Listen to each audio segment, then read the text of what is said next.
ആമേൻ, ആമേൻ.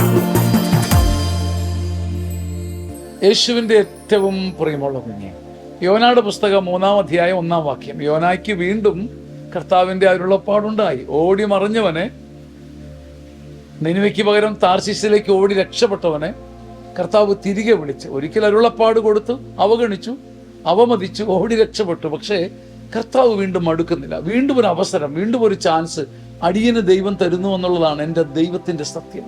യേശുവിൻ്റെ ഏറ്റവും വലിയ മഹത്വം, എനിക്ക് കർത്താവ് വീണ്ടും വീണ്ടും അവസരം തരുന്നു. യോനായ്ക്ക് വീണ്ടും കർത്താവിൻ്റെ അരുളപ്പാടുണ്ടായി. അവൻ ഒരിക്കൽ നിഷേധിച്ച് തള്ളിപ്പറഞ്ഞത്, അട്ടി എറിഞ്ഞ് ഉപേക്ഷിച്ച് ഓടിയത് കർത്താവ് കണക്കിലെടുക്കാതെ വീണ്ടും വീണ്ടും അവസരം കൊടുക്കുന്നു.